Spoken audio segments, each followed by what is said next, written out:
fix it. And I'm going to see if you have. We don't like that. We don't like that. And then when you don't do it, you're rebuked. You don't like that, sister. Suggestion. Everybody that learned the scripture that I'm going to give you today and bring it in next week will get $200 from me. Some of you still ain't going to get it. I know I'm right. Because you're going to say $200 just isn't enough to inspire me to sit down and increase myself in God. I got money in the bank. Which shouldn't have to offer you that, because what you would get from learning would exceed $200 greatly. But this is where we are, and this is what we're trying to get away from. Okay, so let's get it there. Come on, hold it. Hold it. Let's get it up here. Come on, say it with me. This is my Bible. This is my Bible. The Holy Word of God. Holy Word of God. I am who He says I am. I can do what He said I can do. I'm the head, not the tail. I'm above, never beneath, and I'm more than a conqueror in Christ Jesus. They go off. They just go off. And so I as I read Ephesians 5, I noticed that Ephesians 6 followed. And what Ephesians 5 tells the wives what to do. It tells the husbands what they're supposed to do. It tells the children what they're supposed to do. It tells the slaves and the servants what they're supposed to do. And then after chapter 5, it goes right into chapter 6, and it starts talking about spiritual warfare. And I'm like, oh my Lord. Why did Paul go from 5 to spiritual? Why did he go from telling wives and husbands how they should act and children to right into spiritual warfare?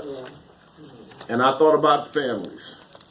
There is spiritual warfare going on in the families all the time. So I thought it was really important. It was eye-opening that he went from how to love your wife and how to respect and honor your husband and how your children should act. So now listen, there's going to be a war in here. The devil going to step in your family, and he going to do this, and he going to do that, and he going to try to destroy your family. So put on the full armor of God. Well, I'm glad that you got that. And if it didn't get it to today, I'm glad you got it. But we should have had this a long time ago. This is our problem. He said that we are the weapons of our warfare. Not carnal. Right. We are, whether you are single, whether you are married, you're in spiritual warfare. And here is the problem that we commit in this spiritual warfare. I attach the attack to the image that I see rather than the spirit that's influencing or possessing her. You didn't hear me, so I'm going to say it again. The issue that we have where we fail is that I attach the attack to the image rather than the spirit that's influencing. So be it my wife or be it my student, when I'm attacked, I realize it ain't June. It's the spirit that she's allowing to influence her. So I can't deal with that with carnal weapons. I can't put my hands on my hip and shake my head and come back at her like she did me. But I got to use spiritual power to defeat this. And the Bible said the way that you defeat this evil, nobody said it. Good overcome it. Y'all supposed to be Bible students. Always. So rather than me getting down dirty with her, sister, I am so sorry you've been left to feel that way. And I certainly will keep you lifted in my prayer. I don't need your prayers. Well, the Lord instructed me to pray in. Wonderful. Pray for you really well.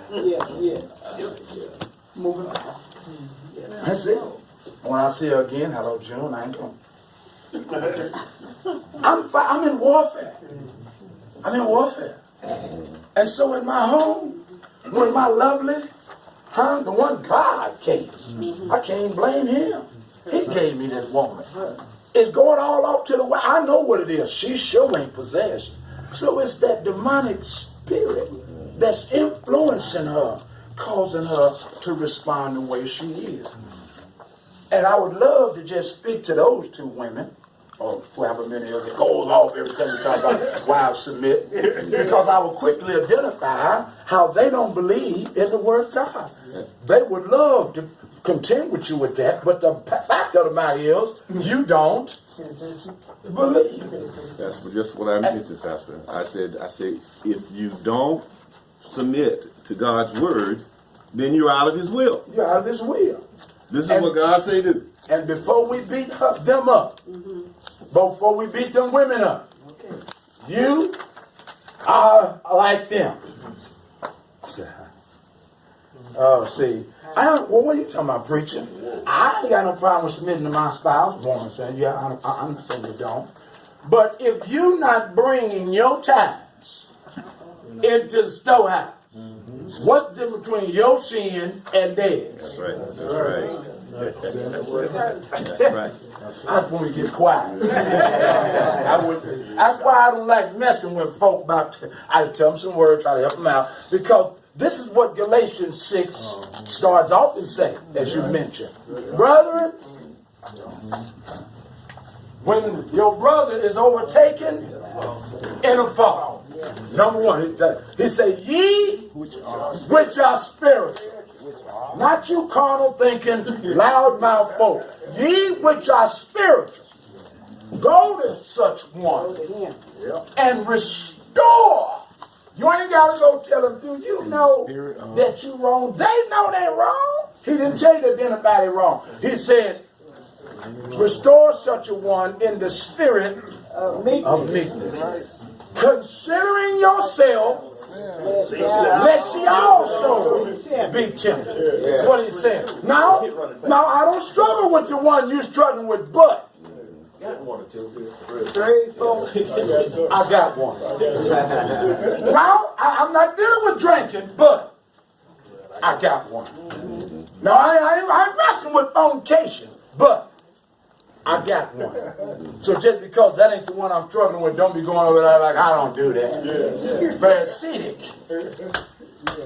I'm not like, come on. And so we have, this is what we need to learn, is we need to, and bless their heart. This is why they will have the issue in their marriages that they do, because, but see, then you got to understand something too.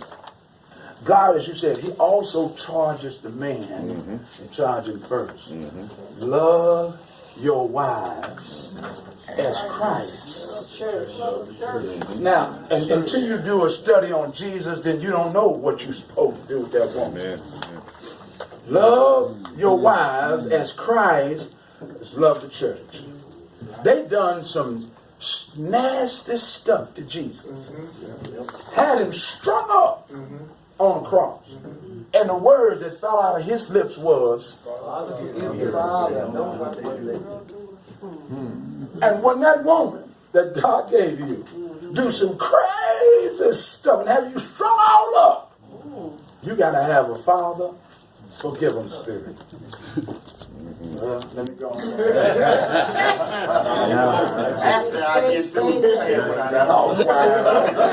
Now we got some men here talking about not men like the women folks. What you did me, you want. What did Jesus do to the church? What did he do for the church? Husband, he said, that's your outline of how to deal with that woman. And he didn't start it in Galatians. He didn't start it there in Ephesians. He started it in Genesis chapter 3 when he said, wives, your husband is going to rule over you. And your desire will be to him. Oh, he started that thing then. But he put some order, didn't he? Yes, he did. We start popping our collar head. Woman, you got to do what I. But we ain't realized what God was really saying.